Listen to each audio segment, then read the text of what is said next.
जय हिंद साथियों, आज की क्लास में हम बात करेंगे भाई 3 दिसंबर 2022 शिफ्ट 4 का हम सोल्यूशन करेंगे भाई।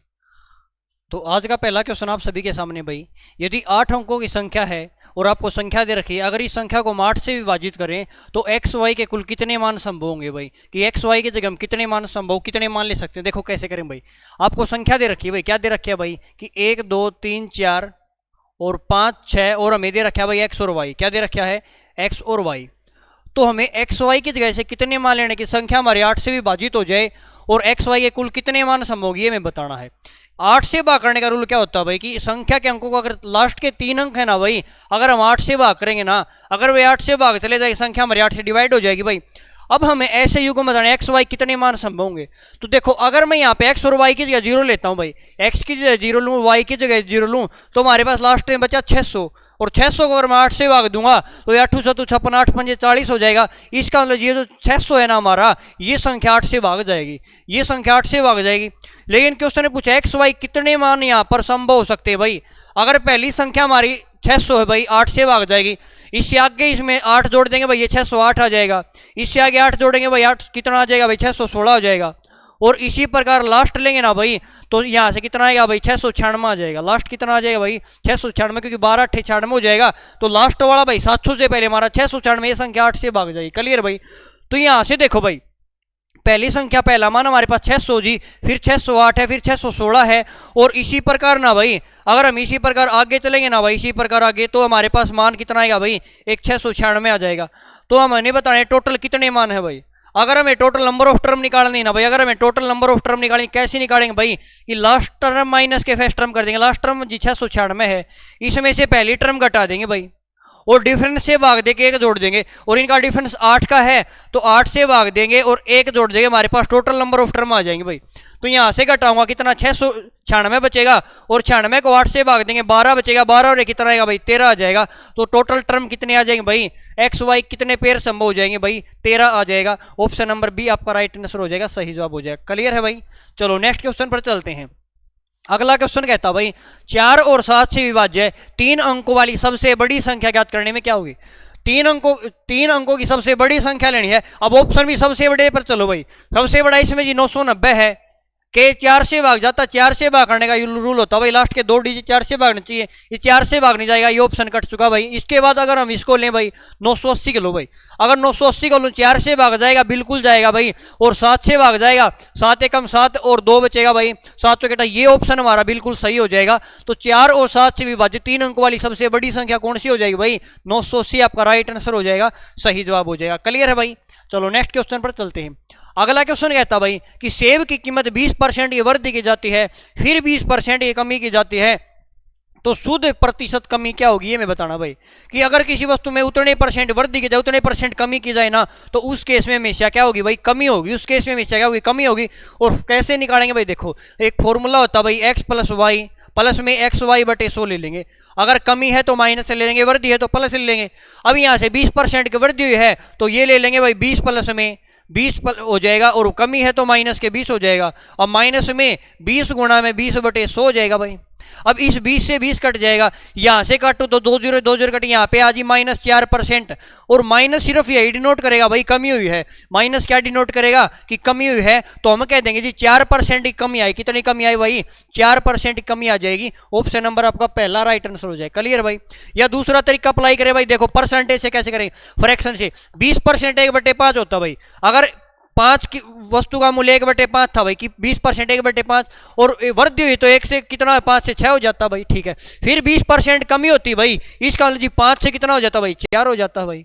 तो यहाँ से टोटल देखे जी 25 हो जाएगा, और यहाँ पे कितना है 24 आ जाएगा। 25 से मूल्य 24 हुआ, क्या हुआ कमी हुई, 1 की कमी हुई, किस पे हुई भाई 25 पे हुई, और परसेंट के लिए गुणा में कितना आएगा भाई 100 आएगा, 25 होके 100 आ जाएगा। तो हम कह देंगे जी 4% की कमी हुई। कितनी परसेंट कमी 4% की। क्लियर है भाई। दोनों तरीके आपको बता दिए। क्लियर है भाई।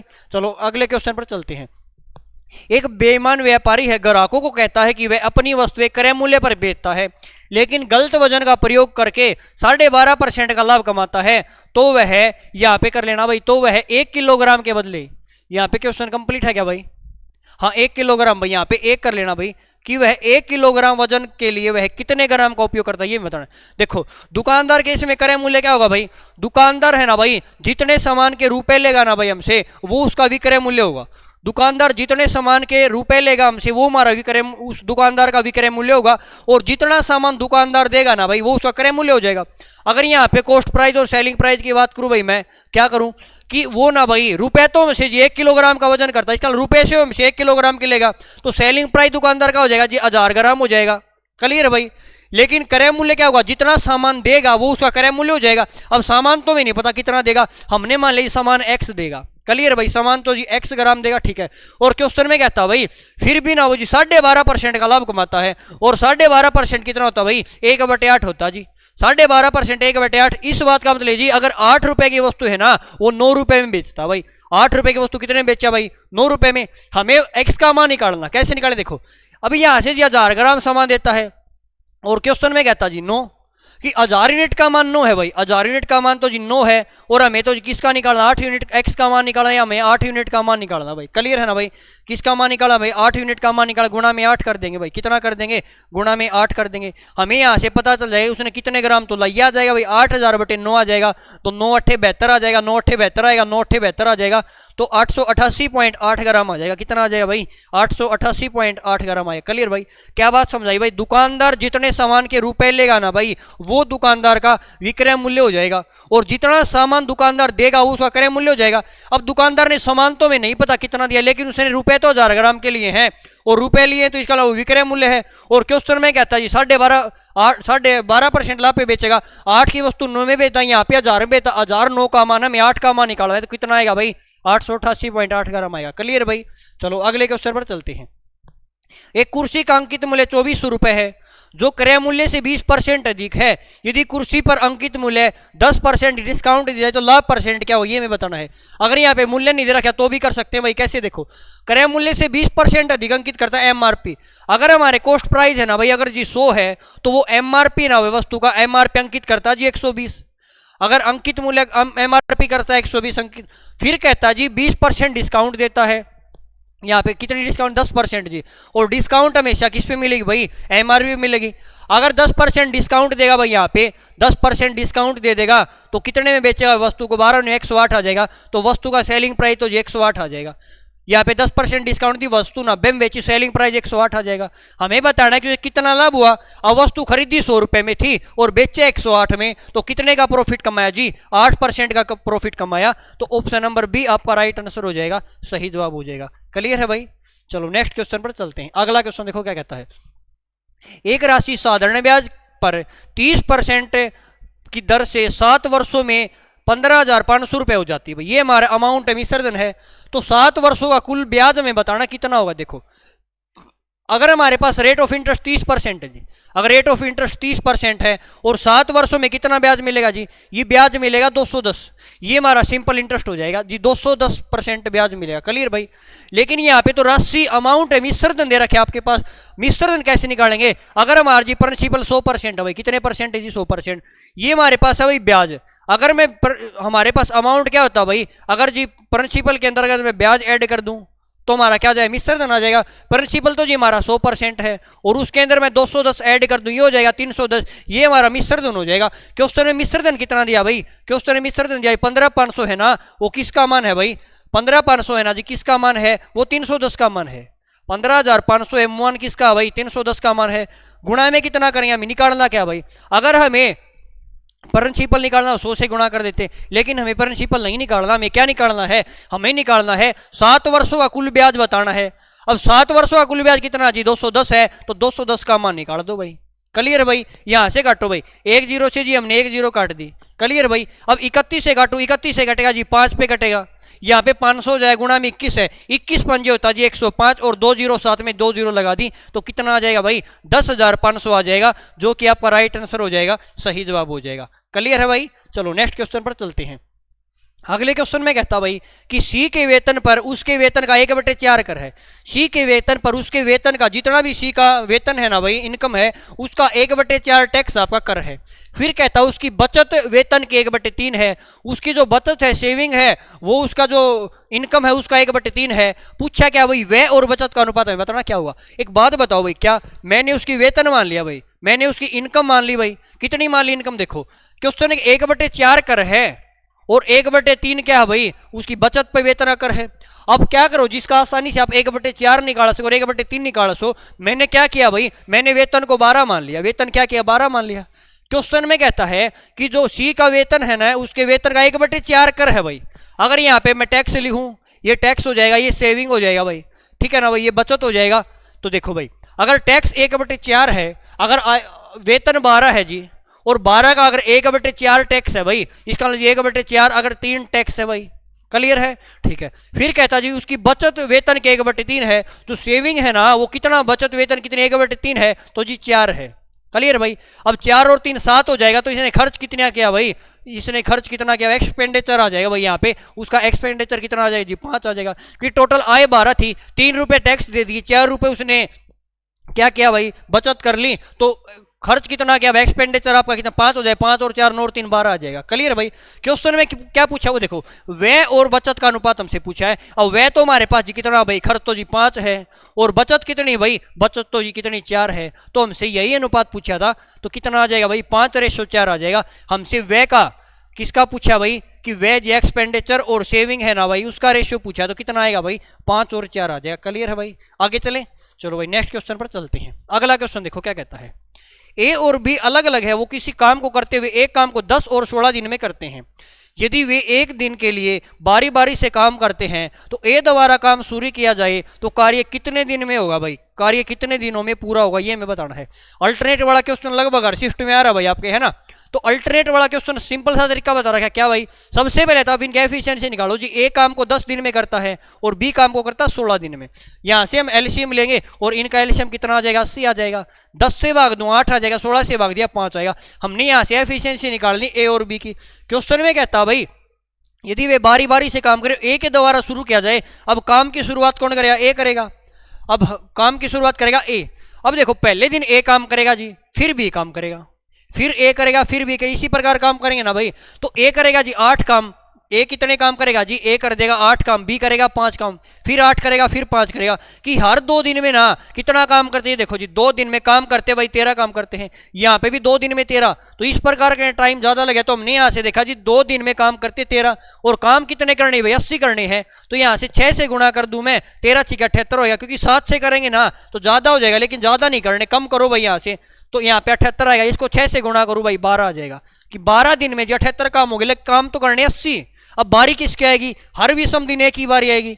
अब यहाँ से 12 दिन हो चुके, 13वां दिन विषम, तो बारी किसकी आएगी, एक ही आएगी। और ए कितने दिन का काम करेगा भाई, एक दिन में जी 8 काम कर सकता है, काम करने 2, तो ए ने 2 काम कर दिए, काम हो गए भाई 80। लेकिन समय कितना लिया भाई, समय लिया जी, एक दिन में 8 काम कर सकता है, लेकिन काम किए 2, तो समय कितना लिया भाई, 1/4 समय लिया। तो इसने जी 1/4 समय लिया, तो 12 से 1/4 है ना भाई, आपका ऑप्शन नंबर बी बिल्कुल राइट आंसर हो जाएगा, सही जवाब हो जाएगा, क्लियर है भाई। चलो नेक्स्ट क्वेश्चन पर चलते हैं। एक ट्रेन 45 किलोमीटर पर आवर औसत चाल से अपने गंतव्य तक जाती है और 30 किलोमीटर पर आवर की औसत चाल से चलती है, 15 मिनट देरी से पहुंचती है। कुल यात्रा क्या है, हमें बताना है। कुल यात्रा की दूरी क्या है। देखो कैसे करेंगे, या तो आप डायरेक्ट करो भाई, यहाँ से आपके पास स्पीड दे रखी जी, स्पीड का रेशियो दे रखा, क्या दे रखा भाई, कि 45 किलोमीटर पर आवर है, और कितना दिया जी, 30 किलोमीटर पर आवर है। अगर स्पीड का रेशियो 45-30 है, तो टाइम का रेशियो उल्टा हो जाएगा जी। ये कितना आएगा भाई, 30 रेशियो कितना आएगा, 45 आएगा। क्वेश्चन में क्या था जी, 15 मिनट देरी से पहुंचती, भाई यहाँ पे भी दिखाई दे रहा जी 15 मिनट देरी से पहुंचती। कितनी देरी से भाई, 15 मिनट देरी से। हमें निकालनी है, क्या निकालना भाई, यात्रा की दूरी भाई, द टोटल जर्नी, हमें दूरी बतानी है। क्या बतानी है हमें, डिस्टेंस। और डिस्टेंस क्या होता है जी, चाल गुणा में, इस पे डिस्टेंस क्या होता है, स्पीड इनटू में टाइम हो जाएगा जी। ठीक है, या तो इससे स्पीड निकालो दूरी वही आएगी, या इससे निकालो भाई दूरी। अब दूरी निकाली, स्पीड इनटू टाइम, स्पीड है जी 45 किलोमीटर पर आवर, समय लिया भाई 30 मिनट, और 30 के मिनट घंटे बनाओ बटे में 60 आ जाएगा, 30 दूनी 60 आ जाएगा, 45 बटे 2 कितना आएगा भाई 22.5 आ जाएगा। ये हमारी क्या आ जाएगी भाई दूरी आ जाएगी जी 22.5 किलोमीटर प्रति घंटा। क्लियर भाई। या हम एलसीएम लेके भी कर सकते हैं भाई, इनका एलसीएम लेंगे जी 90 आ जाएगा एलसीएम, और फिर वहां पे घंटे का डिफरेंस देखें वहां से भी हो जाएगा। क्लियर भाई। चलो नेक्स्ट क्वेश्चन पर चलते हैं। अगला क्वेश्चन देखो भाई, 1200 मीटर की दौड़ में बाइक ए बाइक बी को 100 मीटर से हराती है। 600 मीटर की दौड़ में बाइक बी बाइक सी को 100 मीटर से हराती है। यदि बाइक ए 720 मीटर की दौड़ में बाइक सी को 30 सेकंड से हरा देती है तो बाइक सी की चाल हमें बतानी क्या होगी। What is the speed of bike car. देखो कैसे करेंगे कि 1200 मीटर की दौड़ है भाई, तो ए बी को कितने मीटर से हराता है। ये देखो, अगर दौड़ 1200 मीटर की है तो ए बी को 100 मीटर से हराता है। इसका मतलब ये जी अगर ए 1200 मीटर चलेगा ना तो ये 1100 मीटर चलेगा। क्लियर है भाई। ठीक है, फिर कहता जी अगर 600 मीटर की दौड़ है ना तो बी सी को 100 मीटर से हराता है। तो किसको भाई, बी और सी है ना जी, वो किसको हराता भाई, अगर दूरी 600 मीटर की है, अगर बी 600 मीटर चलेगा तो सी को 100 मीटर से हराएगा, तो सी कितना चलेगा 500 चलेगा। यहां से रेशो निकालो भाई, मैं 2 जीरो है, हमने 2 जीरो काट दीजिए, यहाँ पे 2 जीरो 2 जीरो काट दी। अब इन दोनों में कॉमन क्या, कॉमन तो जी बी है। हमें क्वेश्चन में पूछा गया वो देखो, क्वेश्चन में क्या, यदि बाइक ए 720 मीटर की दौड़ में सी को 30 सेकंड से हरा देती है तो बाइक सी की हमें चाल बतानी क्या होगी। तो अगर हमें सी का सेकंड का दिया है ना भाई, यहाँ सी 30 सेकंड से हराती है, हमें टाइम का रेशो निकालना पड़ेगा। देखो क्वेश्चन में यहाँ पे हमें दिया, सबसे पहले तो यहाँ पे दोनों में कॉमन क्या बी है, बी को बराबर करो भाई, ये 11 जी यहाँ पे 6 है, तो आप क्या करो, इसको अगर मैं 6 से गुणा कर दूं और इसको किससे 11 से गुणा कर दूं, तो यहाँ पे इसको 6 से गुणा, इसको भी 6 से गुणा कर दिया, आ जाएगा जी 12 छके 72 आ जाएगा। ये डिस्टेंस का रेशो है 12 छके 72 आएगा। और हमें किसका चाहिए, ए और सी का ही चाहिए ना भाई, तो यहाँ से आप डायरेक्ट ए सी का लो भाई, यहाँ से 11 से गुणा करेंगे तो कितना आएगा जी 55 आ जाएगा। तो यहाँ से अगर मैं देखो ये ए का आ जाएगा और सी का आ जाएगा, कितना आएगा भाई 55 आएगा। ये डिस्टेंस का रेशो आ जाएगा, डिस्टेंस का रेशो कितना आएगा ये आ जाएगा। लेकिन हमें अगर टाइम का रेशो चाहिए ना भाई, तो अगर डिस्टेंस से अगर टाइम इक्वल है ना भाई, अगर टाइम इक्वल है तो जो डिस्टेंस का रेशो है वही उसकी स्पीड का रेशो हो जाएगा। क्या, अगर टाइम इक्वल है भाई, अगर टाइम इक्वल है, क्वेश्चन में क्या था जी दौड़, इस दौड़ से दौड़ते हैं, यहाँ पे क्वेश्चन में टाइम इक्वल है, अगर टाइम इक्वल है तो जो डिस्टेंस का रेशो है ना भाई वही उसके स्पीड का रेशो हो जाएगा। अगर डिस्टेंस इक्वल है तो जो स्पीड का रेशो है ना भाई, जो आपका डिस्टेंस का रेशो है उसका उल्टा टाइम का रेशो हो जाएगा। क्लियर भाई। अब हमें टाइम का रेशो चाहिए ना भाई, हमें पता है डिस्टेंस का रेशो दिया भाई 72-55 दिया है, अगर टाइम बराबर है तो स्पीड का रेशो बराबर हो जाएगा भाई। डिस्टेंस का जी 72 है तो स्पीड का रेशो क्या आएगा भाई 72-55 आ जाएगा। लेकिन हमें तो टाइम का रेशो चाहिए, और टाइम का रेशो पता भाई, अगर स्पीड का रेशो 72-55 है ना तो टाइम का रेशो कितना आएगा भाई 55 रेशो 72 आ जाएगा। कितना आएगा भाई 55 रेशो 72 आएगा। उम्मीद करता हूँ ये बात समझ पाए होगे भाई। क्या, अगर टाइम बराबर है, अगर टाइम बराबर है तो जो डिस्टेंस का रेशो स्पीड का रेशो इक्वल हो जाएगा भाई। क्लियर है ना। अगर टाइम बराबर, अगर डिस्टेंस बराबर है ना भाई, अगर डिस्टेंस बराबर है तो जो स्पीड का रेशो बनेगा ना भाई दोनों को, वो टाइम का रेसिप्रोकल हो जाएगा, T2/T1 हो जाएगा। क्लियर है ना भाई। चलो उम्मीद करता हूँ समझ आएगा भाई सभी को। अब देखो क्वेश्चन में क्या, हमारे पास टाइम का रेशियो भी आ गया। क्वेश्चन में कहता जी ए सी को 30 सेकंड से रहता भाई, यहाँ पे देखो कितने सेकंड से रहेगा भाई, 12 में 5 जाएगा 7 बचेगा 17। क्वेश्चन के 17 सेकंड से रहता है, यहाँ पे रहता 30 सेकंड से, 17 यूनिट का मान 30 है तो 1 यूनिट का मान आएगा जी 30/17 आ जाएगा। हमें सी का टाइम निकाला, सी तो जी 72 सेकंड है तो 72 यूनिट का मान निकाल दिया हमने। यहाँ पे क्या आ गया भाई टाइम आ गया। लेकिन हमें स्पीड चाहिए, और स्पीड कैसे निकालेंगे वो देखो, स्पीड निकालेंगे जी, अगर स्पीड चाहिए हमें तो स्पीड कैसे निकालेंगे, डिस्टेंस अपॉन में जी टाइम हो जाएगा, स्पीड आ जाएगी। अब डिस्टेंस देखो कितनी है, डिस्टेंस जी 720 मीटर की दौड़ में सी को 30 सेकंड रहता है, सी की स्पीड पूछी है तो 720 मीटर जाएगा सी। अब दूरी है भाई 720 मीटर, और टाइम कितना लिया भाई, टाइम लिया जी ये टाइम लिया है, बटे में रख देंगे भाई 30 गुणा में 72 हो जाएगा, और 17 पलट के हमारा ऊपर चला जाएगा। तो यहाँ से मैं काटूँ भाई, 0 से 0 कट जाएगा जी, 72 से 72 कट जाएगा, 72 से क्या हो जाएगा भाई 72 कट जाएगा, तो कितना आया भाई 17/3 आ जाएगा। और मीटर पर सेकंड क्या आ जाएगा भाई स्पीड आ जाएगी, सी की स्पीड और हमें बतानी थी, तो 17 भाई कितना आएगा 3 आएगा भाई। ये टाइपिंग आपकी मिस्टेक है भाई, आप इसको कितना कर लो भाई, ये आपकी टाइपिंग आपकी ये टाइपिंग मिस्टेक है भाई, 17/3 मीटर पर सेकंड आ जाएगा। क्लियर है क्या भाई। कितना आएगा भाई 17/3 मीटर पर सेकंड आएगा। आपकी थोड़ी टाइपिंग मिस्टेक थी भाई, ठीक कर लेना। क्या क्या हमने कि क्या अगर टाइम इक्वल है ना भाई, तो जो स्पीड का रेशो, जो डिस्टेंस का रेशो, वो स्पीड का रेशो इक्वल हो जाएगा।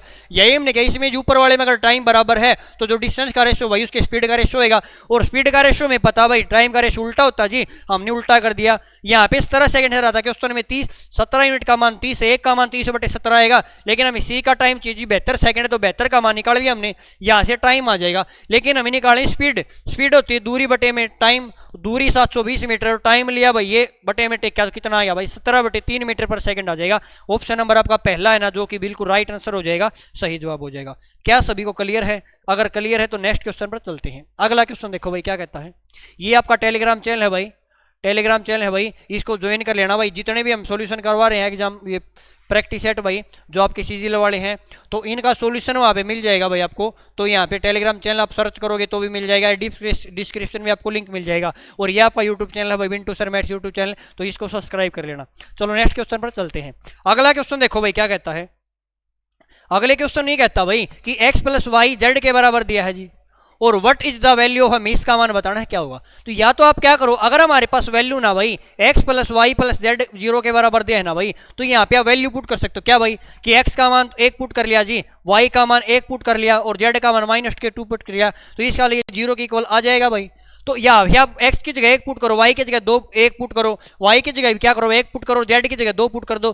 तो इसमें भी इसी प्रकार वैल्यू पुट कर दो, हमारे पास जवाब आएगा। पुट करो भाई यहाँ से, अगर यहाँ से करें जी x की जगह 1 पुट करें 1 हो जाएगा, और यहाँ से कितना देखो, यहाँ पे x की जगह 1 पुट के 1 का स्क्वायर जी 1 आ जाएगा, कितना आएगा भाई 1 आ जाएगा। और नीचे y और z है, तो यहाँ पे y और z गुणा करेंगे माइनस का 2 आ जाएगा। क्लियर भाई। फिर जी y का स्क्वायर, y 1 है 1 का स्क्वायर 1 हो जाएगा, और नीचे x और z है तो यहाँ पे माइनस का 2 आ जाएगा, यहाँ पे माइनस का आ जाएगा जी, माइनस का 2 आ जाएगा। क्लियर भाई। फिर यहाँ पे z का स्क्वायर, भाई z हमारे पास 2 है, 2 का स्क्वायर 4 हो जाएगा, कितना आएगा जी प्लस का 4 आ जाएगा। और नीचे हमारे पास एक्स वाई गुणा 1 आ जाएगी, 1 आ जाएगी, यहाँ पे हो जाएगा जी आधा और आधा 1 हो जाएगा, और 4 में से 1 जाएगा 3 बचेगा, कितना बचेगा भाई 3 बचेगा। ऑप्शन नंबर डी आपका राइट आंसर हो जाएगा, सही जवाब हो जाएगा। या हम क्या कर सकते हैं भाई, अगर यहाँ से देखो एक्स वाई जेड अगर 0 के इक्वल होता, हमने एक फॉर्मूला पढ़ा भाई, क्या पढ़ा जी कि x³ प्लस में y³ प्लस में z³ और ये 3 ABC के बराबर होता भाई, 3 ABC के बराबर होता है। कब बराबर होता भाई, जब x + y + z का मान किसके बराबर हो जाए, 0 के बराबर होना भाई, या तो 0 के बराबर हो या x y z दोनों ये तीनों इक्वल हो जाए, तो ही ये मान है ना भाई हमारा x² y² z² 3 ABC के बराबर हो। क्लियर है तो भाई। अभी हमारे पास कंडीशन क्या दी भाई, हमें दिया जी x² अपॉन में yz और प्लस में y² अपॉन में xz और प्लस में z² अपॉन में xy, हमें इसका मान निकालना है। एक बात बताओ, अगर यहाँ से मैं एलसीएम ले लूँ भाई, इसका एलसीएम तो x y z आ जाएगा। क्लियर भाई। अगर yz से yz कट जाएगा, यहाँ पे बचेगा जी x³ बचेगा, z से xz कटेगा, यहाँ पे y³ बचेगा जी, और यहाँ पे xy से xy कटेगा तो यहाँ पे z³ बचेगा। और इसका मान हमें पता भाई किसके बराबर जी 3 ABC के बराबर। कब बराबर होता है, जब 0 के इक्वल है, और क्वेश्चन में 0 के इक्वल भी दिया है, तो हम कह देंगे ये वैल्यू किसके बराबर आएगी भाई, ये 3 xyz आ जाएगी। क्योंकि यहाँ पे कोफिशिएंट आपके क्या है भाई, यहाँ पे आपके कोफिशिएंट जैसे हमारे एक्स वाई लिया है ना भाई, तो हमारे पास कोफिशिएंट भी क्या हो जाएंगे भाई एक्स वाई जेड। क्लियर भाई। तो यहाँ पे एक्स वाई जेड बटे में कितना आएगा जी एक्स वाई जेड आएगा, एक्स वाई जेड से एक्स वाई जेड कटेगा तो मान कितना आएगा भाई, मान हमारे पास कितना आ जाएगा 3 आ जाएगा। क्या सभी को क्लियर क्या भाई, जल्दी से बताएं भाई। अगले क्वेश्चन की ओर बढ़े भाई, चलो नेक्स्ट क्वेश्चन पर चलते हैं। अगला क्वेश्चन कहता भाई a² b² c² जी 9 के बराबर दिया है, ab bc ca 8 के बराबर दिया है, ठीक है। और हमसे मान किसका पूछा है भाई, a + b + c -3 का संभावित मान हमसे पूछा है, क्या होगा।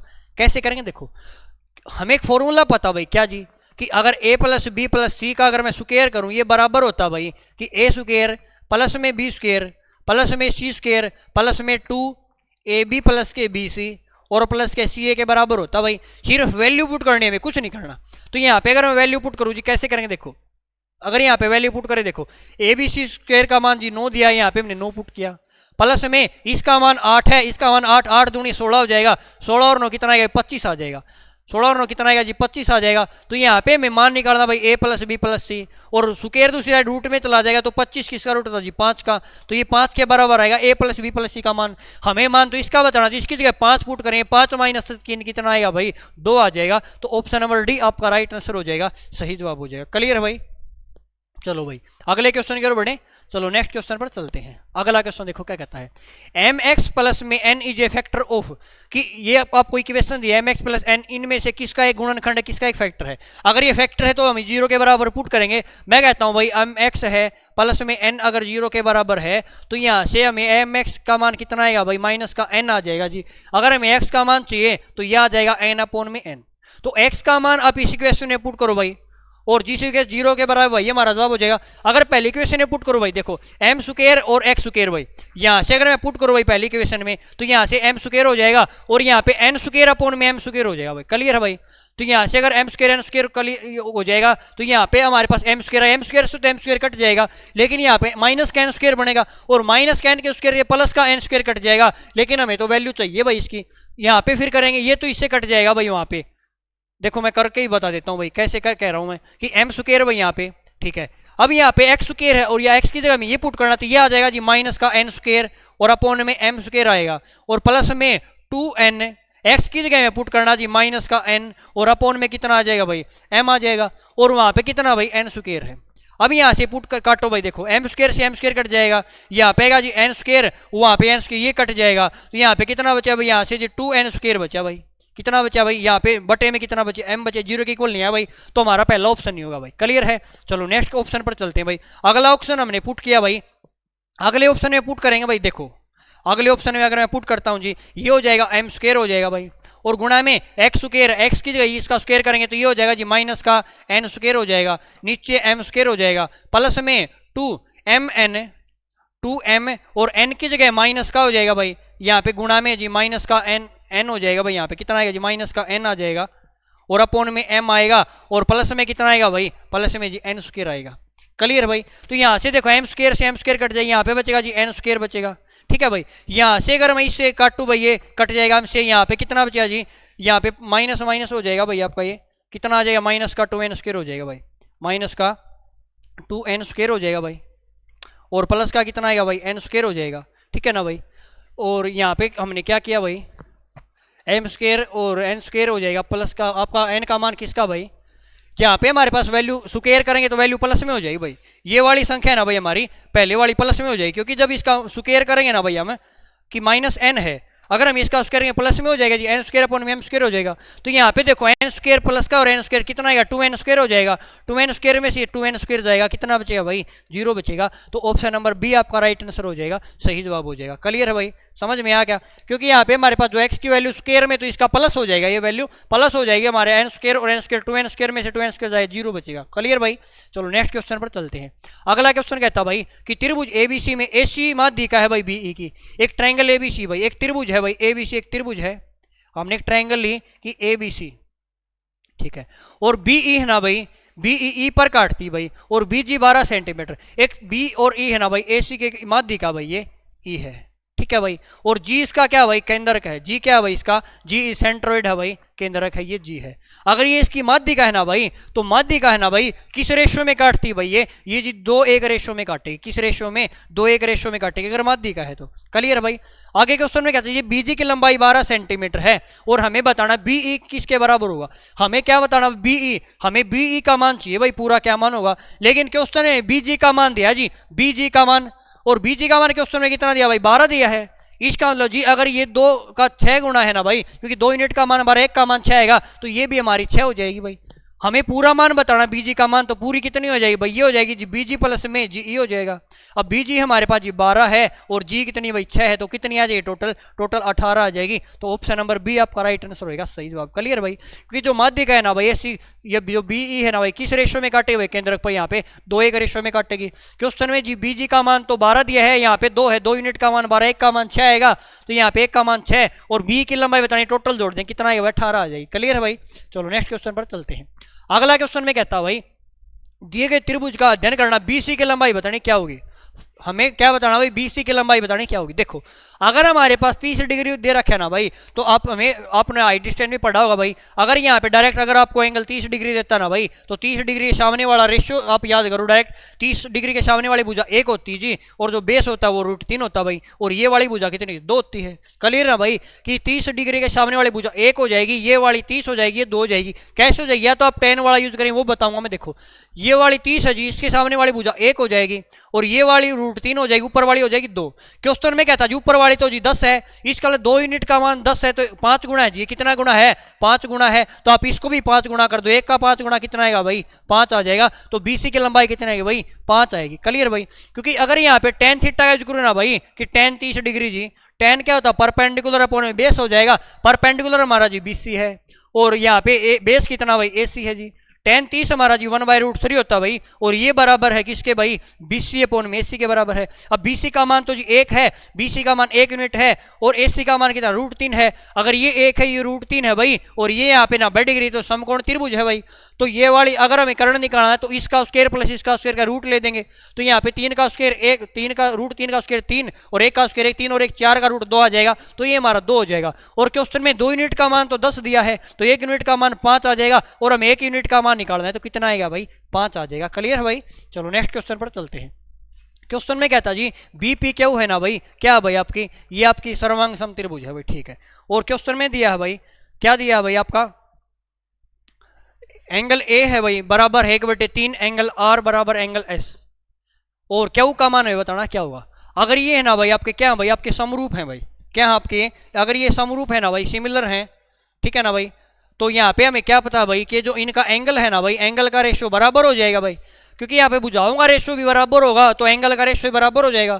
तो यहाँ पे हमारे पास अगर बात करें ना भाई, तो एंगल बी है ना भाई वो किसके बराबर हो जाएगा भाई एंगल ए के बराबर हो जाएगा। उसी प्रकार जी एंगल पी है ना वो किसके बराबर हो जाएगा भाई एंगल एस के बराबर हो जाएगा, और एंगल क्यू किसके बराबर हो जाएगा भाई एंगल आर के बराबर हो जाएगा।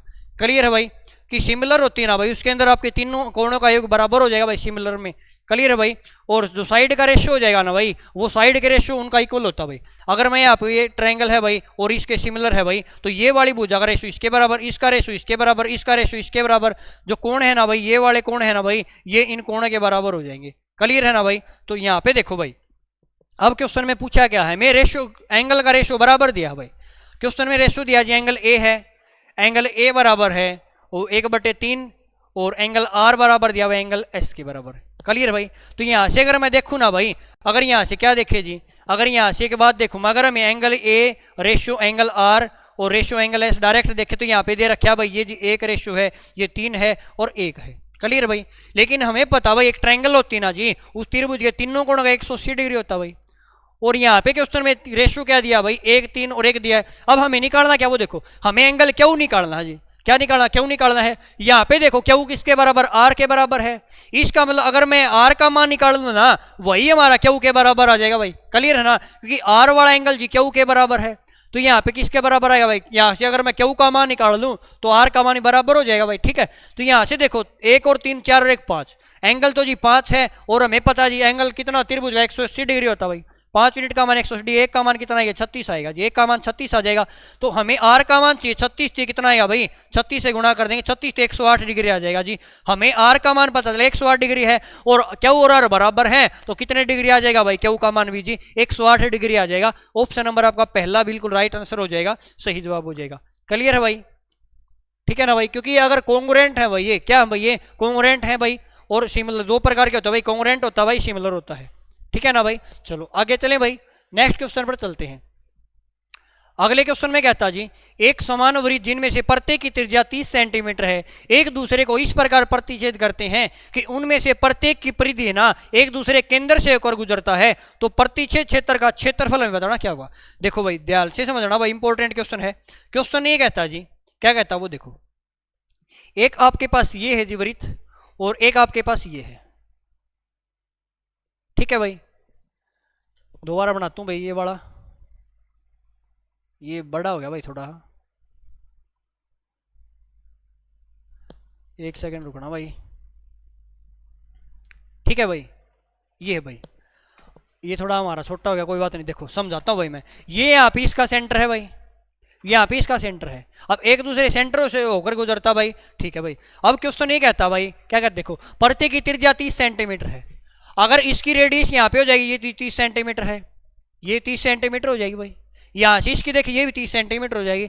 और क्वेश्चन उनमें प्रत्येक की परिधि एक दूसरे केंद्र से होकर गुजरती, बिल्कुल प्रति क्षेत्र का एरिया बताना क्या होगा। तो जो ये वाला एरिया है ना भाई आपका, जो ये वाला एरिया है, कौन से वाला एरिया, जो ये वाला एरिया है, हमें इस एरिया का क्षेत्रफल बताना क्या होगा। देखो कैसे करेंगे, एक बात समझना भाई, क्या अगर मैं ये 30 सेंटीमीटर अगर मैं इसको मिला दूं, क्योंकि ये तो वृत्त की रेडियस है भाई, क्या है ये तो जी वृत्त की रेडियस है, और इसको भी मिला दूं मैं, क्लियर भाई।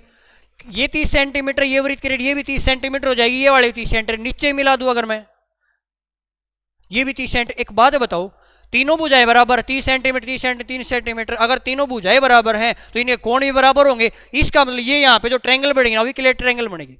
अगर हमें इस शेडेड पार्ट का एरिया निकालना है, अगर हमें इस शेडेड पार्ट का एरिया निकालना है, चार हमारे पास शेडेड पार्ट है भाई, कितने हैं जी, 4 हैं।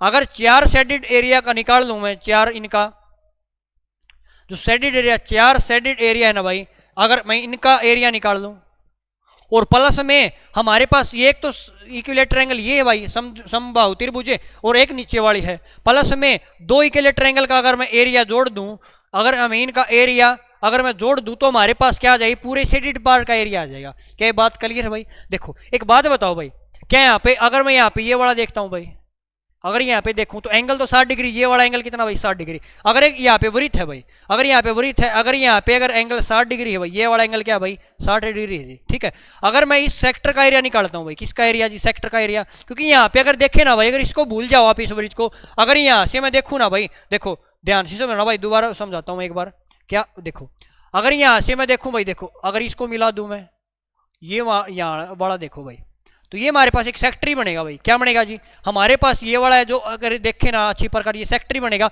अगर इस सेक्टर में से अगर मैं इस त्रिभुज का एरिया घटा दूं ना भाई, इस त्रिभुज का एरिया घटा दूं, तो हमारे पास इस एक साइडेड पार्ट का एरिया आ जाएगा। क्लियर भाई। तो देखो भाई कैसे करेंगे, अब यहाँ से मैं सेक्टर का एरिया जी, सेक्टर का एरिया क्या होता है, थीटा बटे 360 और पाई आर स्क्वायर होता भाई। तो यहाँ से थीटा बटे 360, थीटा हमारा जी 60 डिग्री है, तो ये हो जाएगा भाई 60 बटे 360। अब पाई का मान हमें पाई लेना है भाई, पाई का मान पाई लेना है, तो पाई हो जाएगा भाई, और आर स्क्वायर हमारा 30 गुणा में 30 आ जाएगा। क्लियर है भाई, ठीक है। और इसमें से हमें क्या घटाना है, इसमें से हमें तीन त्रिभुज का क्षेत्रफल घटाना जी, समबाहु त्रिभुज, और उसका क्षेत्रफल होता है भाई √3/4 ए स्क्वायर, √3/4 ए स्क्वायर हो जाएगा भाई। क्लियर है। और ए का मान कितना दिया भाई, ए का मान हमें कितना दिया जी, हमें पता है जी, ए का मान तो 30 है, 30 गुणा में 30 हो जाएगा। क्लियर भाई, ठीक है। अब यहाँ से देखो भाई कैसे करेंगे, हमें यहाँ से निकाल लिया भाई, ठीक है। अब इसको सोल्व करो भाई, 6 से घटे 6 पे आ जाए, 6 पंजे 30 आ जाएगा, तो यहाँ पे आ जाएगा भाई 150 पाई आ जाएगा जी, कितना आएगा 150 पाई, और माइनस के यहाँ पे कितना आएगा √3/4, इससे काटो 2 दूनी 4, 2 से कटा 15 पे, इसको काटो जी 2 से कट जाए 15 पे, यहाँ पे आएगा जी 15 225 और √3 आएगा, 225 √3 आएगा। ये यहाँ पे कितना, एक शेड का एरिया है भाई, इसका एरिया है ये वाला है ना भाई, इसका एरिया है। अगर इस पार्ट का है भाई, इस पार्ट का है, अगर एक पार्ट का ये है हमारे पास, तो 4 पार्ट हैं, तो 4 से गुणा कर दूं मैं, और 4 से गुणा कर दूं, 4 साइड का एरिया आ जाएगा, और उसमें मैं त्रिभुज का एरिया जोड़ दूं, और त्रिभुज का एरिया होता है जी √3/4 ए स्क्वायर, √3/4 ए स्क्वायर, ए हमारे पास है भाई 30 गुणा में 30, और त्रिभुज कितनी भाई 2 हैं, तो 2 से गुणा कर दिया, हमारे पास टोटल एरिया आ जाएगा। अब यहाँ से कैलकुलेशन करो भाई, यहाँ से करो 15 चौके 60 हो जाएगा जी, 600 पाई आ जाएगा, और माइनस में यहाँ पे 4 पंजे 20 आएगा भाई, 4 दूनी 8 और 1 9 आ जाएगा भाई, और 4 दूनी 8 आएगा भाई, 4 पंजे 20, 4 दूनी 8 और 2 10 आएगा भाई, 4 दूनी 8 1 9 और √3 आएगा, और प्लस में ये 2 से कटेगा भाई, 2 पे कट जाएगा, 2 से कटा जी 15 पे, 450 ये आ जाएगा भाई, प्लस में कितना आएगा भाई 450 √3 ये आ जाएगा, 450 के √3 आएगा। तो देखो 450 √3, 900 में से 450 √3 जाए तो जाएगा, तो 450 बचेगा माइनस का, यहाँ पे जी 600 पाई, ये हो जाएगा भाई 600 पाई, और इसमें से कितना घट जाएगा, बचेगा यहाँ से जी 450 √3 बचेगा, वो सेंटीमीटर स्क्वायर में आपका एरिया आ जाएगा, जो कि आपका राइट आंसर होएगा। किस ऑप्शन में दिया भाई, ऑप्शन नंबर डी में दिया है, तो डी आपका बिल्कुल राइट आंसर हो जाएगा, सही जवाब हो जाएगा। क्लियर है भाई, समझ में आया क्या भाई। हमने क्या किया भाई, देखो एक बार फिर समझा देता हूँ भाई मैं, हमने क्या किया वो देखो, हमारे पास एक वृत्त था भाई, क्या था जी, हमारे पास एक वृत्त है और एक हमारे पास वृत्त है भाई, ठीक है। ये एक दूसरे परिधि, यहाँ पे आपके पास क्या भाई, देखो हमारे पास ये है भाई सेंटर है इसका जी, क्या भाई यहाँ से बिल्कुल ध्यान समझना, हमने क्या किया भाई, ये हमारे पास सेंटर है जी, इसका सेंटर ये है, ये इसकी रेडियस है तो 30 सेंटीमीटर रेडियस, ठीक है। अब ये इसकी रेडियस है, अगर मैं इसको मिला दूं भाई तो ये वाली अगर रेडियस 30, ये भी 30 हो जाएगी, इसका मतलब ये एक संभाव त्रिभुज बनी, इक्विलेटरल ट्रायंगल बनी, ठीक है। अब ये वाला अगर मैं इस पार्ट का एरिया निकालूं ना भाई, ये वाला एक हमारे पास क्या है भाई, ये एक सेक्टर है, क्योंकि यहाँ पे एंगल हमें पता 60 डिग्री है, सेक्टर का एरिया क्या हो जाएगा भाई, ये हो जाएगी सेक्टर का एरिया जी थीटा बटे 360 हो जाएगा भाई, और पाई आर स्क्वायर हो जाएगा। अगर इसमें से मैं इस त्रिभुज का एरिया घटा दूं, क्योंकि हमें इस पूरे का निकाला, अगर इसमें त्रिभुज का एरिया घटा दूं -√3/4 ए स्क्वायर अगर मैं घटा दूं ना, तो हमारे पास इस शेड का एरिया बच जाएगा। क्लियर है भाई, हमारे पास सिर्फ इस पार्ट का एरिया बच जाएगा। क्लियर भाई, और इस पार्ट का अगर हमारे पास एरिया आ जाएगा तो एक पार्ट है, अगर एक पार्ट का एरिया है तो इसको 4 से गुणा कर 4 पार्ट का एरिया आ जाएगा। लेकिन हमें इसका निकालना, क्योंकि ये 2 त्रिभुज है भाई, तो 2 त्रिभुज है, क्योंकि इस प्रकार नीचे भी तो है भाई हमारे पास है, क्योंकि हमारे 2 त्रिभुज का एरिया प्लस में √3/4 ए स्क्वायर हमारे पास है, इसका एरिया और जोड़ दो 2 है तो 2 से गुणा कर दें, ये इस टोटल शेडेड पार्ट का एरिया आ जाएगा। क्लियर भाई, उम्मीद करता हूं सभी को समझ आया होगा। चलो नेक्स्ट क्वेश्चन पर चलते हैं। अगला क्वेश्चन कहता है कि वृत्त के त्रिज्याखंड का क्षेत्रफल 308 सेंटीमीटर स्क्वायर है तथा इसका केंद्रीय कोण है भाई, जो इसका सेंट्रल एंगल है ना भाई, वो दिया 45 डिग्री, वृत्त की त्रिज्या होगी। अब ये भी बता पिछले बार क्वेश्चन में कि जो सेक्टर का एरिया निकालते वो होता जी थीटा बटे 360 और पाई आर स्क्वायर होता भाई। क्वेश्चन में थीटा का मान 45 दिया है तो ये हो जाएगा 45 बटे 360 हो जाएगा, पाई का मान 22/7 है भाई, रेडियस में निकालनी आर स्क्वायर हो जाएगा, और एरिया कितना दिया भाई 308 दिया है। क्लियर भाई, काटो भाई यहाँ से 22 से काटो, में 22 से कम 22 आएगा जी, और 22 के 88 आ जाएगा भाई, ठीक है। यहाँ से काटो भाई, 45 से कटा भाई 45 दूनी 90 हो जाएगा, ये 4 पे कट जाएगा भाई यहाँ से, ठीक है ना भाई। क्या 45 9 पंजे 45 आएगा, 9 चौके 36 आएगा भाई, 5 अट्ठे 40, 8 पे कट जाएगा। अब यहाँ से गुणा करो भाई, किस पे गुणा करे भाई, यहाँ से यहाँ पे 8 7 56 की और 14 की गुणा करो, आर स्क्वायर का मान हमें निकालना है, तो किसकी गुणा करे भाई 56 की और 14 की गुणा करो भाई मैं, ठीक है ना भाई। पाई आर स्क्वायर था ना भाई आपका, तो यहाँ पे गुणा करें 14 6 के 84 आएगा भाई, और यहाँ पे 84 आ जाएगा भाई, और लगी भाई 8 14 75 8 78 आएगा, 784 है जी आर स्क्वायर का मान। तो यहाँ पे आर का मान कितना आएगा 28 का स्क्वायर होता है भाई, तो आर का मान कितना आएगा भाई 28 आ जाएगा। ऑप्शन नंबर डी आपका राइट आंसर होगा, सही हो जाएगा। क्लियर है भाई, उम्मीद करता हूँ सभी को समझ आया होगा। चलो नेक्स्ट क्वेश्चन पर चलते हैं। अगले क्वेश्चन में कहता है यदि किसी घन का विकर्ण है ना भाई 7√3 दिया है तो उसका पृष्ठ क्षेत्रफल क्या होगा। अब हमें पता जी घन का विकर्ण क्या होता है भाई, a√3 होता है, और a√3 का मान क्वेश्चन में दिया भाई 7√3 दिया है। हम भुजा निकाल लेंगे, √3 से √3 कट जाए जी, हमारे एक भुजा कितना है, घन की भुजा 7 आएगी। क्वेश्चन निकाला घन का पृष्ठ क्षेत्रफल क्या होगा, और पृष्ठ क्षेत्रफल होता है भाई टोटल सरफेस एरिया, घन का पृष्ठ क्षेत्रफल टोटल सरफेस एरिया हमारा हो जाए 6 स्क्वायर, और ए का मान तो 7 है, 7 का स्क्वायर 49 हो जाएगा। तो यहाँ पे आएगा भाई 6 नी में 54 आ जाएगा भाई, तो यहाँ पे 6 नी में 54, 6 तो 24 और 5 29 आ जाएगा, तो 294 सेंटीमीटर स्क्वायर है ना भाई, क्या आ जाएगा आपका एरिया आ जाएगा। क्लियर है भाई, अगले क्वेश्चन पर चलते हैं। अगले क्वेश्चन में क्या दिया देखो भाई, हमें वैल्यू बतानी है भाई √1 + cos a / 1 - cos a का मान क्या होगा। देखो कैसे करेंगे, हमारे पास रूट में है भाई, हमारे पास रूट में क्या दिया वो देखो, हमें दिया जी 1 + के cos a और अपॉन में 1 - के cos a। एक बात बताओ भाई, क्या अगर मैं इसका रेशनलाइजेशन कर दूं भाई, यहां से अगर मैं रेशनलाइजेशन करूं कैसे करेंगे भाई, यहां पे जी 1 + के cos a हो जाएगा भाई, और नीचे कितना आएगा भाई, यहां पे करूं तो मैं ये हो जाएगा भाई आपके पास 1 - के cos a हो जाएगा, ठीक है भाई। अगर यहां से अगर मैं इसका एलसीएम लूं भाई, एलसीएम आ जाएगा 1 - के cos a आ जाएगा भाई, और यहां से आ जाएगा जी 1 + के cos a आ जाएगा, ठीक है भाई। अब यहां से इससे ये कट जाएगा, ये बचेगा भाई 1 + cos a इसका स्क्वायर बच जाएगा, 1 + cos स्क्वायर a हो जाएगा भाई यहां से,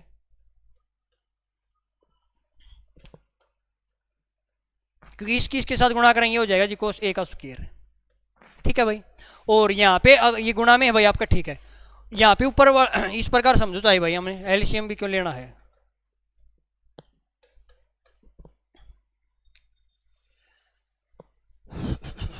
क्योंकि ऊपर हमारे पास फॉर्मूला बन गया भाई, ऊपर वाले गुणा करेंगे नीचे हमारे पास फॉर्मूला बन गया भाई, तो ऊपर वाले गुणा करेंगे हो जाएगा 1 + cos स्क्वायर a, ठीक है भाई, रूट है इसके ऊपर भाई, और नीचे देखो 1 - cos a 1 + cos a, तो फॉर्मूला होता है किसका a square a + b a - b a square - b square, और 1 - cos स्क्वायर साइन स्क्वायर हो जाएगा जी, कितना आएगा जी साइन स्क्वायर हो जाएगा। क्लियर भाई। अब यहाँ से रूट से स्क्वायर काटू भाई मैं, तो यहाँ से जी इससे ये कट जाएगा, इससे ये कट जाएगा, क्योंकि स्क्वायर से बाहर काटेंगे तो रूट से स्क्वायर कट जाएगा। यहाँ पे बचेगा जी 1 + के cos a बचेगा, 1 + के cos a अपॉन में क्या आएगा भाई साइन a आ जाएगा। और क्वेश्चन में क्या पूछा भाई, साइन a आ जाएगा भाई, कितना आएगा जी यहाँ पे साइन ए आ जाएगा। क्वेश्चन में इस प्रकार मान पूछा तो 1/sin क्या होता है भाई, 1/sin जी कोसिकेंट होता है, और यहाँ पे कोस बटे साइन क्या होता है जी, कोट ए होता है। तो ऑप्शन कौन सा सही भाई, ये वाला सही हो जाएगा, कोसिकेंट ए अपॉन में कोट ए आपका राइट आंसर होगा सही जवाब। क्लियर क्या, क्योंकि ये दोनों के बटे में है ना भाई, तो इसको समझेंगे। ये इस प्रकार है जी 1 अपॉन में साइन ए हो जाएगा, 1 अपॉन में क्या हो जाएगा भाई, 1 अपॉन में जी साइन ए हो जाएगा, और प्लस में कोस ए अपॉन में साइन ए हो जाएगा। तो हमें पता है 1/sin क्या होता है भाई, कोसिकेंट होता है, कोसिकेंट ए हो जाएगा, और कोस बटे साइन कोट ए हो जाएगा। तो ऑप्शन नंबर बी आपका राइट आंसर होगा। क्लियर भाई, चलो अगले क्वेश्चन पर चलते हैं। अगला क्वेश्चन ये आपके पास इक्वल है भाई। क्वेश्चन देखिए, एबीसी एक राइट एंगल ट्रायंगल है भाई, एट एंगल tan A 5/12 है, साइन ए साइन बी और साइन सी का मान है, बताना क्या होगा। एक राइट एंगल ट्रायंगल है भाई, एक समकोण त्रिभुज है, हमने एक समकोण त्रिभुज राइट एंगल ट्रायंगल है। इसमें कहता भाई कि यहाँ पे एक एंगल दिया भाई B angle at B, angle right angle triangle B है भाई, ये वाला एंगल है ना भाई, एक ट्रायंगल है भाई ए बी सी है, और जो ये वाला एंगल है भाई 90 डिग्री है। क्वेश्चन ने कहते हैं tan A 5/12 भाई, tan A कितना भाई, tan A 5/12 है, tan A जी 5/12। अब tan क्या होता है भाई, tan हमारा जी परपेंडिकुलर अपॉन बेस हो जाएगा भाई। क्लियर है ना, कि ट्रायंगल ए पर है क्या क्या भाई बी है। अगर tan A हमारे पास ये वाली भुजा भाई, इसके सामने वाली भुजा हमारा परपेंडिकुलर हो जाएगी, तो ये परपेंडिकुलर अपॉन बेस हो जाएगा भाई। क्लियर है, tan हमारा क्या हो जाएगा परपेंडिकुलर बेस, इसका परपेंडिकुलर कितना, ये वाला 5 हो जाएगा। एंगल के हिसाब से भाई, जो ट्रायंगल बने एंगल के हिसाब से परपेंडिकुलर देखे तो ये 5 हो जाएगा, ये वाला कितना है जी 12 आ जाएगा, ये वाला कितना आएगा 13 आएगा। क्लियर भाई, क्वेश्चन में क्या पूछा वो देखो, क्वेश्चन में इसका मान पूछा साइन ए।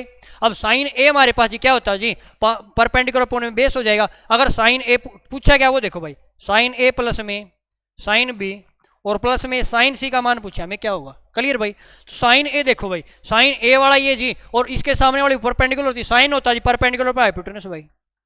क्लियर है ना भाई, परपेंडिकुलर पर हाइपोटेनस होता है भाई। ठीक है, तो यहाँ पे परपेंडिकुलर 5 हो जाएगी जी, 5/12 आ जाएगा भाई। ठीक है, अब साइन बी, और साइन बी 90 डिग्री है तो साइन 90 आ जाएगा भाई, प्लस में साइन सी, इसके वाली भुजा हमारे परपेंडिकुलर हो जाएगी, ये हो जाएगा जी 12/13। कितना आएगा भाई, 12/13 आ जाएगा भाई। कोई डाउट भाई यहाँ तक, ये 5/12 नहीं आएगा भाई, क्या नहीं आएगा 5/12, क्योंकि हमारा परपेंडिकुलर पर हाइपोटेनस होता है भाई, और हाइपोटेनस 13 दी 5/13 आ जाएगा। कोई डाउट भाई यहाँ तक। अब इसका एलसीएम ले लें भाई, अगर यहाँ से एलसीएम लूँ तो एलसीएम तो 13 आ जाएगा, 13 से 13 घटे 5 आएगा भाई, प्लस में 13 आ जाएगा, और प्लस में 12 आ जाएगा। तो इसको जोड़ूँ ये हो जाएगा भाई 13 और 2 15 10 25 और 30/13 आ जाएगा। कितना आएगा भाई 30/13 आएगा, और 30/13 को लिखते हैं भाई 13 दूनी 26 और 4 30, 2 से 4/13, और ऑप्शन नंबर बी में दिया गया 2 से 4/13, जो कि बिल्कुल राइट आंसर हो जाएगा, सही जवाब हो जाएगा। क्लियर है भाई, अगले क्वेश्चन की ओर बढ़े। चलो भाई नेक्स्ट क्वेश्चन पर चलते हैं। अगला क्वेश्चन आप सभी के सामने भाई, हमें क्या दिया भाई, स्कूल दिए हैं भाई, ए स्कूल है बी स्कूल है भाई। नीचे दी गई तालिका विभिन्न स्कूल 2 खेलों में भाग लेने वाले खिलाड़ियों की संख्या को दर्शाता है। क्वेश्चन क्या पूछा वो देखो, क्वेश्चन में क्या था जी, खेल ए में भाग लेने वाले खिलाड़ियों की कुल संख्या। खेल ए है भाई, इसमें भाग लेने वाले खिलाड़ियों की कुल संख्या का टोटल हमें करना है, और बी में भाग लेने वाली खिलाड़ियों के टोटल का इनका में अनुपात बताना क्या होगा। अगर इनका अनुपात बताना तो इनका जोड़ करो भाई, जोड़ करें देखा कैसे करेंगे भाई। यहाँ पे जोड़ करूँ 8 और 10 हो जाएगा भाई, और 9 और 1 10 हो जाएगा, 20 हो जाएगा, 20 और 4 24 हो जाएगा, लगी भाई 2, 4 और 2 6 1 7 और 2 9 और 1 10 और 2 12 और 3 15 आ जाएगा जी, 154 आ जाएगा। क्लियर भाई, इनका जोड़ करो भाई, यहाँ पे आए जोड़ करें तो जी 4 और 3 7 और 7 14, 14 और 6 20 आ जाएगा जी, 20 हो जाएगा, और 8 और 6 14 आ जाएगा भाई, 20 और 10 30 और 4 34 आया, लगी जी 3, 3 और 4 7 और 3 10 और 3 13 और 2 15 और 3 18 और 5 23 आ जाएगा जी, 23 आ जाएगा। क्लियर भाई, इनका मैं रेशियो बताना भाई, रेशियो बताना, काटो भाई, 2 से काटू मैं, 2 से कटा जी 77 पे काट दिया, 2 1 कम 2 आ जाएगा, और 2 1 कम 2 2 77 तो जाएगा भाई, तो 77 रेशियो 117 किस ऑप्शन में भाई, ऑप्शन नंबर सी में है। तो ऑप्शन नंबर सी आपका बिल्कुल राइट आंसर हो जाएगा, सही जवाब हो जाएगा। क्लियर भाई, चलो नेक्स्ट क्वेश्चन पर चलते हैं। अगला क्वेश्चन आप सभी के सामने, क्वेश्चन ये दिया गया भाई कि हमें तालिका का हमें दिया गया भाई, इसका अध्ययन ये नंबर ऑफ स्टूडेंट है भाई, ये आपके पास क्या भाई सेक्शन है। ठीक है, क्वेश्चन क्या पूछा वो देखो, क्वेश्चन पूछा भाई विज्ञान में उत्तीर्ण होने वाले लेकिन गणित में उत्तीर्ण होने वाले सेक्शन बी और डी, बी और डी सेक्शन लेना भाई, हमें जी बी वाला सेक्शन लेना और डी वाला सेक्शन लेना है। लेकिन स्टूडेंट कौन से हैं भाई, स्टूडेंट हैं कि जो विज्ञान में अनुत्तीर्ण हो भाई, विज्ञान में फेल हो, failed in science but pass in mathematics, ये लेना हमें। और इसमें बी के 12 स्टूडेंट हैं और डी के कितने 15 है भाई, तो इनका टोटल भाई बी प्लस डी का टोटल। और यहाँ पे क्या भाई कि ए में दोनों विषय में उत्तीर्ण होने वाले ए सेक्शन के छात्र और ए सेक्शन के छात्र, ये तो साइंस में फेल होने चाहिए, मैथ में पास होने चाहिए स्टूडेंट है भाई, 12 15 27 आ जाएगा जी। और ए के कितने हैं भाई, ए वाले जी दोनों में पास होने चाहिए, और दोनों में पास कितने हैं भाई, ए के हिसाब से दोनों में पास 63 है जी, 63 है। हमें इनका रेशो बताना भाई, रेशो किससे घटा भाई, 9 से घटो, 9 30 27 आएगा जी, 9 7 63 आएगा, 3:7 आएगा भाई। और 3:7 किस ऑप्शन में भाई, किसी भी ऑप्शन में नहीं भाई, तो हमारे ऑप्शन में मिस्टेक है भाई, ठीक है ना, कि टाइपिंग मिस्टेक हो सकती है भाई आपकी, तो इसको ठीक कर लेना भाई। तो 3:7 आपका राइट आंसर हो जाएगा भाई, यहाँ पे लिख देता हूँ भाई मैं 3:7, क्योंकि हमें क्या पूछा गया वो देखो भाई, हमें सिर्फ इतना ही पूछा गया है कि बी और डी है ना भाई, उसमें अनुत्तीर्ण होने वाले, लेकिन गणित में पास। अब गणित में पास तो ये है जी, साइंस में फेल है, और बी और डी सेक्शन ये दोनों के विद्यार्थी जी साइंस हैं, और ए वाला ये सेक्शन है भाई, ए में टोटल 63, रेशो बताना 3:7 आपका राइट आंसर हो जाएगा, सही जवाब। क्लियर है ना भाई, 3:7 आएगा भाई, कोई डाउट भाई। चलो नेक्स्ट क्वेश्चन पर चलते हैं। अगला क्वेश्चन देखो भाई क्या दिया है, स्टेटमेंट बहुत बड़ी दी देखो, the following the table give information दिया भाई कि 6 विलेज 6 विलेज हैं भाई, PQRSTU। क्वेश्चन में कहता भाई कि डाले गए मतों का प्रतिशत कैसे निकालेंगे भाई, डाले गए मत हमारे पास जी टोटल नंबर ऑफ वोट पोल हुए बटे में टोटल नंबर गुणा में 100, इस प्रकार हम निकालेंगे डाले गए मतों का प्रतिशत। दूसरा भाई परसेंटेज ऑफ वैलिड वोट कैसे निकालेंगे, कि टोटल वोट कितने वैलिड हुए, टोटल ऊपर वैलिड वोट गुणा में 100 आ जाएगा। क्वेश्चन क्या पूछा वो देखो भाई, ये वैध वोट कैसे निकालेंगे, इस प्रकार समझ लो भाई, टोटल वोट बटे में टोटल पोल्ड हुए गुणा में 100। क्वेश्चन ये पूछा जी गांव आर में अवैध वोट और गांव के अवैध मतों का अनुपात में बताना है। मुझे ऐसा लगा क्वेश्चन कंप्लीट नहीं भाई, गांव आर के अवैध मतों का गांव के मतों से अनुपात भाई, क्वेश्चन भाई मुझे ऐसा लग रहा है कंप्लीट क्वेश्चन नहीं भाई आपका, कि गांव आर है भाई आपका, हिंदी में इंग्लिश में टाइप नहीं भाई आपका क्वेश्चन, गांव आर के वैध मतों का और गांव के अवैध मतों से अनुपात पूछा है। यहाँ पे कौन से गांव भाई आपके, एक सेकंड रुकना भाई देखता हूं मैं,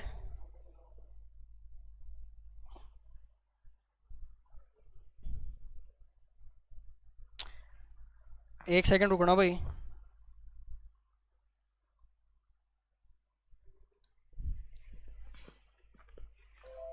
क्वेश्चन आपका ऐसा लग रहा है कंप्लीट इनकम्प्लीट है भाई, यू है भाई आपका, गांव यू के, यहाँ पे यू ऐड कर लेना भाई, ठीक है ना। क्या भाई यहाँ पे कि गांव आर के अवैध मतों का गांव यू के अवैध मतों के साथ अनुपात में बताना, क्या होगा, यू गांव है भाई यहाँ पे। अब यू वाला गांव तो ये है जी, और आर वाला गांव कौन सा ये भाई, ठीक है। अब आर में वोट कितने भाई, 100 हैं जी, आर में टोटल वोट है 100, इसमें से वोट कितने पड़े भाई जी, 65%, इसका जी 100 में से 65% वोट पड़े हैं, ठीक है। ये हमारे पास वैलिड वोट है, क्वेश्चन है कहता जी सॉरी वैलिड वोट कितने भाई, इतने वोट पड़े हैं भाई, और इसमें से वैलिड कितने भाई, इसमें जी वैलिड 65% है। अगर वैलिड 65% है तो इनवैलिड का हमें बताना है, हमें अवैध मतों का रेशो बताना है भाई, यहाँ पे आर वाला है भाई और यहाँ पे यू वाला है। अब 65 वैलिड है भाई आपके, तो इनवैलिड कितने होंगे जी, 35% हो गए। यहाँ तक कोई डाउट भाई, कि टोटल 100% वोट थे जी, 100 वोट थे यहाँ पे, उसमें से 65 वोट डले हैं भाई। अब जितने भी वोट डले हैं ना, उसमें से ना 65% वैलिड वोट है, हमें इनवैलिड का रेशो बताना, इनवैलिड कितने बचे, 35 बचे। रेशो बताना किसके साथ भाई, यू वाला। अब यू वाले में जी टोटल वोट 40 थे, और 40 में से 90% वोट डले हैं, तो ये वाले वोट है ना जी, ये कितने हैं भाई, ये हमारे जी वैलिड, ये वोट डले गए हैं, और इन डले हुए वोटों में 60% वैलिड हैं, तो इनवैलिड कितने बचे, 40% बचे भाई। क्लियर भाई, इनका रेशो बताओ भाई। परसेंटेज से तो हमारा परसेंटेज कट जाएगा, कोई बात नहीं, हमने परसेंट लगा था, परसेंट से परसेंट कट जाएगा। अब वैल्यू काटो भाई, कैसे काटे, 100 से अगर मैं काट दूं भाई, 2 0 काट दूं भाई, कट जाएंगे। फिर देखो यहाँ से भाई 5 से काटू भाई, 5 7 35 आ जाएगा, और 5 8 40 आ जाएगा। गुणा करो भाई, 7 5 35 आएगा जी, और 7 6 42 और 3 45 आ जाएगा। 455 का रेशो किसके साथ भाई, 800 के 32 आ जाएगा, और 32 गुणा में 9 आ जाएगा भाई, 9 दूनी 18, 9 30 27 और 1 28 आएगा, तो 455 रेशो 288 आ जाएगा। वो 455 रेशो 288, अगर कट रहा तो आगे काटो, नहीं कट रहा तो ऑप्शन में है भाई, तो ऑप्शन नंबर सी आपका बिल्कुल राइट आंसर हो जाएगा, सही जवाब। क्वेश्चन में हमसे क्या पूछा था कि आर के अवैध मत और गांव यू के अवैध मत अनुपात पूछा था। अब हमें पता जी टोटल वोट थे यहाँ पे 100 थे आर के, इसमें ये 65 वोट डले हैं, ये टोटल वोट आ जाए डले हुए, इसमें से 65 वैलिड है, तो इनवैलिड 35 बचेंगे भाई। इसी प्रकार ने ये किया, तो रेशियो कितना है, 45 रेशो 288। चलो नेक्स्ट क्वेश्चन पर चलते हैं भाई, और आज की शिफ्ट का आपका लास्ट क्वेश्चन है भाई। क्वेश्चन देखो क्या कहता है, दी गई तालिका का मैं अध्ययन करना भाई, हमें क्वेश्चन पूछे 7 छात्रों द्वारा अंक दिए गए भाई, 7 छात्रों के अंक है भाई, ये आपके स्टूडेंट है, ये इनके अंक है। क्वेश्चन क्या पूछा वो देखो, कितने छात्रों ने एक से अधिक विषयों में अधिकतम अंक प्राप्त किए भाई, कितने छात्र ऐसे हैं जिनमें एक विषय से अधिक अंक प्राप्त किए हो भाई। कैसे देखें, सबसे पहले ये देखो भाई, हिंदी में सबसे अधिक अंक किसके हैं भाई, अगर हिंदी में चेक करो ना भाई, तो यहाँ पे सबसे पहले हाईएस्ट स्कोर देखे ना भाई, हाईएस्ट स्कोर जी 89 है, ठीक है भाई। अगले वाले में देखे हाईएस्ट स्कोर किसका भाई, यहाँ पे जी हाईएस्ट स्कोर कितना भाई 92 है जी, दीक्षा के हैं भाई, ठीक है। अब इसमें मैथ वाले में देखो भाई, हाईएस्ट स्कोर किसका जी, मैथ में जी हाईएस्ट स्कोर किसका भाई, दीक्षा का भाई, ठीक है। एक स्टूडेंट तो ये हो गया भाई, कम से कम मतलब एक से अधिक होना चाहिए भाई मैक्सिमम, ठीक है।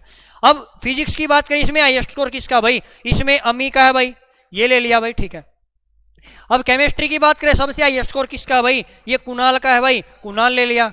फिर बात करें भाई बायोलॉजी में, सबसे हाईएस्ट स्कोर किसका भाई, बायोलॉजी में हाईएस्ट स्कोर जी 88 भाई, ये किसका भाई, ये दीक्षा का भाई, ठीक है। और फिर ये वाला लिया भाई, इसमें हाईएस्ट स्कोर किसका जी, आईटी में किसका भाई, आईटी में अम्मी का है।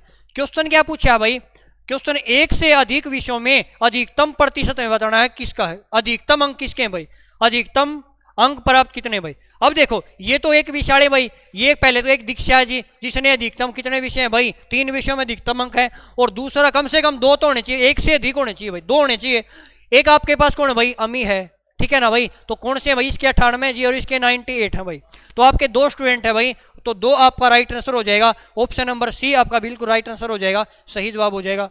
तो हमने साथियों इस शिफ्ट का सोल्यूशन कर लिया है, ठीक है ना। तो आज के लिए इतना ही, जय हिंद साथियों।